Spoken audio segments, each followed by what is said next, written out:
Hey there guys, Hospitality Heroes. It is Sarah here today from Hospitality Success School. And I thought I would jump in because I have been doing a lot of videos today and yesterday.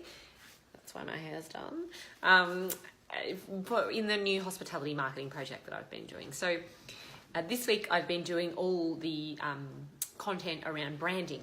And it's something that I think people really struggle with, and people that are really aren't sure what to do with it. So a lot of the time I see people think about branding and they see it, they think of their logo and they think of, their letterhead and stuff like that, and their business cards. And often when people are starting a business, they go out and spend thousands of dollars on this. And it's probably a bit controversial, but I just think that is such a waste of money. There is a lot. Your brand, really encompasses a lot of things, and it doesn't really just mean your logo. It's your whole business. It's every point of your business that touches your customer. It's how it feels, it's how it looks, it's how it sounds, and it sort of creates this expectation. So I just wanted to go through some of the stuff that we go through that I've just been recording for the hospitality marketing project and the online course that I've been going and the marketing coaching. So I guess the exercises we go through are, what we do first is establish what your point of difference is. So, that's thinking about why someone would choose you and your business. So hospitality is a really competitive industry, right? When you're selling the same thing as everyone else, it's really hard to differentiate yourself. So sometimes people get sucked into trying to compete on price and offering, special discounts. And, that may seem like a good idea at first, but it means you're going to have to work harder to make more of a profit. And it also means you'll be really vulnerable to if someone else wants to come and do that, even temporarily, and steal half your customers' away. And you're going to attract the type of customers that aren't really loyal. So I guess don't do it. It's my advice. And, we work through in the project, and if you do this in your own time, if you can develop a point of difference in a brand that people can connect to, then you don't need to do that. There's absolutely no reason, and you can charge the pricing that you're worth. But figuring out what your point of difference is can be a little bit tricky. So often when you ask business owners this question, they respond with either they say the quality of the product, something about related to the quality of the product, or something related to, having really great customer service. Now, they're nice, that's very nice to have, but these days that is a given. Really every business should have that. That is the baseline of customers' expectations, and that is not your point of difference. So if that was what you were thinking, I challenge you to think about it in a little bit more depth. So I'm going to go through, I've just listed off, I've got my list here about the different ways that you can stand out and the types of things you can include as a point of difference. So a couple are related to quality and service. So if you don't lose hope if you feel like that is your point of difference. There is some ways that you can incorporate that. So the first one is experience or expertise. So, do you specialize in something? Sometimes people get worried about specializing or promoting what they do because they feel it will alienate another segment of their target market or another segment of customers. But you find that if you can niche down, you get a much stronger connection with those people, and they'll be more loyal. So it'll be a really strong connection. So people will be willing to spend more, and they will return more often. And that's the type of customers that you want to have. And it makes it easier to focus your marketing when you're focusing on something specific. You can have consistent messaging. People don't get confused. So maybe you have a amazing origin story, how you came about, or you might have celebrity guests or clients that you can publicize. The second one is processes. So, do you have a secret recipe or a special formula that you use, or in terms of your products, but also maybe how you do it? Something that's your secret sauce in your business, or your secret herbs and spices. Another one is exceptional quality. So notice there I use exceptional instead of good quality or great quality, because if you have stuff that's at a higher standard than most, and you have to be really self-aware with this, if you are higher standard than most, that's great, but how can you prove it? Do you have testimonials? Do you have reviews? Is there like things that you won't use or ingredients you won't use, or only certain suppliers that you use? That's just the way you can back up that exceptional quality. And, you know, exceptional quality does go with high-end pricing. So if that's what you're going for, then that can be really good. So thanks for joining us, guys. Hi to everyone. Thanks for jumping in for a little bit. Do leave a comment or a question if you're enjoying. It's lovely to have people pop in. So the next way that you can stand out and what point of difference you can have is your product or service range. So maybe you have exclusive rights to something, and that may be if you have a certain, like we were talking about before, with a certain ingredient, or it might be that you have a super huge menu, like a really wide range of stuff, or you might have just, you know, like 20 different kinds of steak or something like that. So that can be one of the ways that one of your points of difference, or that can be your point of difference. Another thing is better service. So again, you know, I said people expect good service everywhere, but if you can have like some part of your service that is exceptional, so a much higher standard than the norm, then that may be part of your point of difference. So I'm talking about like super quick turnaround time.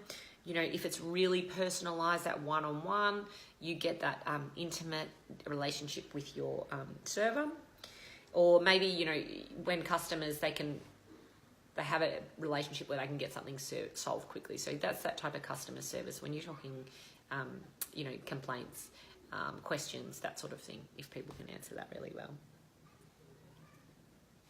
Hi. There's some little kids just outside the window. Your venue. So your venue is another good one. Do you have an amazing space? Somewhere that no one else can really reproduce. So that can be, you know, like imagine if you're near the beach or something. Or is it so visually appealing that people want to take photos of it? So you might have heard the term, people sometimes design venues these days around it being Grammable or Insta-worthy. So that means you'll notice the more you're on social media, the more you notice people, once a place can become viral because of what it looks like and because of the venue.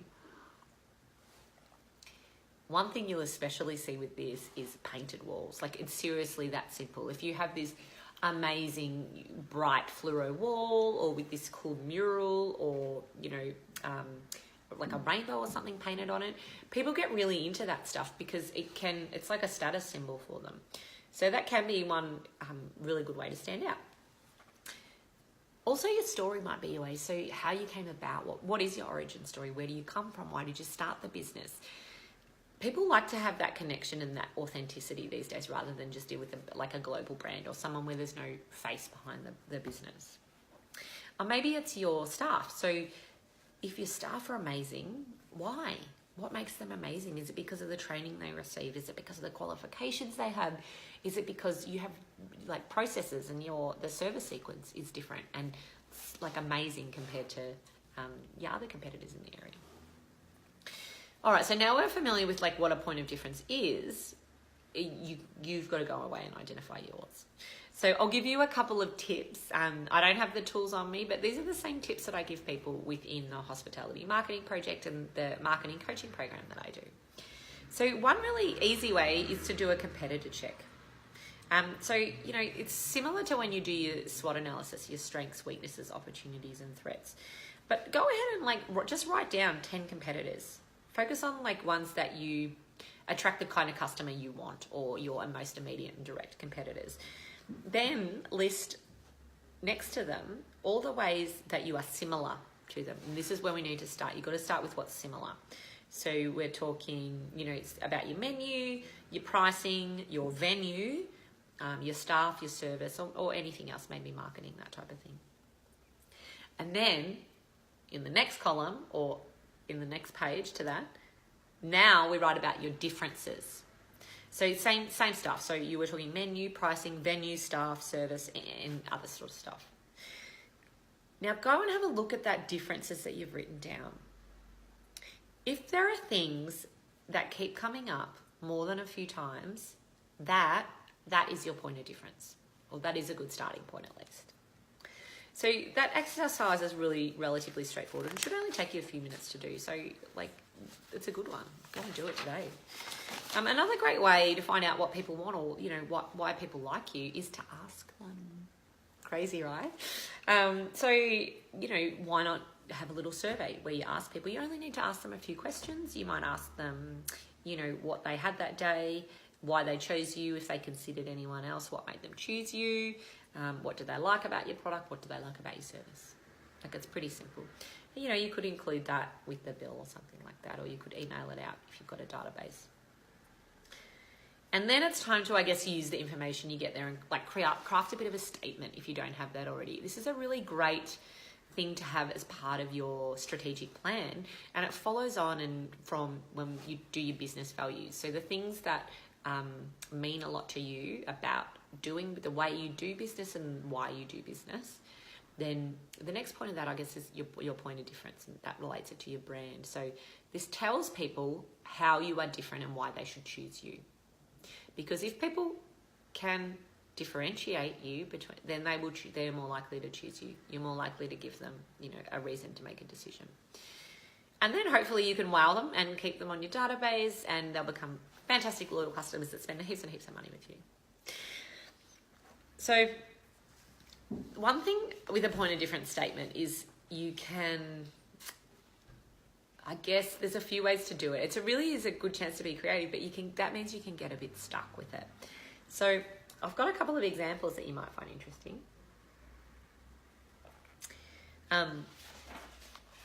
One is, I'll tell you who they're from. It won't mean much to you unless you're from like startup land, but once I give you the example, you might understand it a bit more. So Jeff Moore he has a statement called a value positioning statement.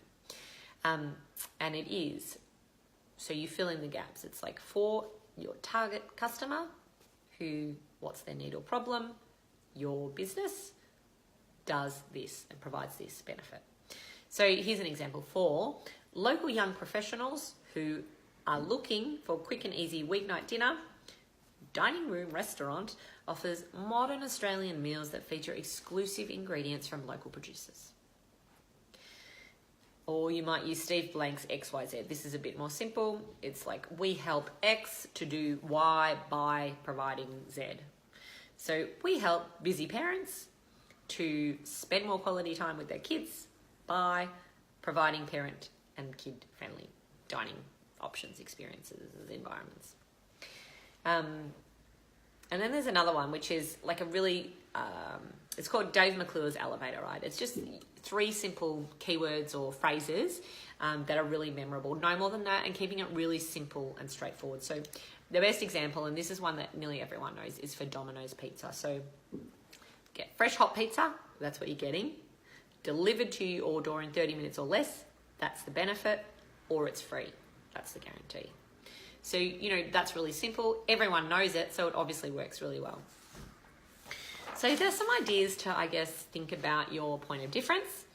I hope it's been helpful, and I'll leave this up onto here. Do let me know if you watch this and it's useful at all.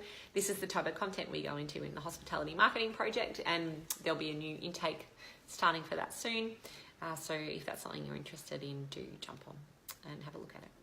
All right, thanks guys. I hope you've had a good day. And put any requests if there's any other different topics or something that you're struggling with at the moment, and maybe it's something we can chat about together. All right, thanks guys. Bye.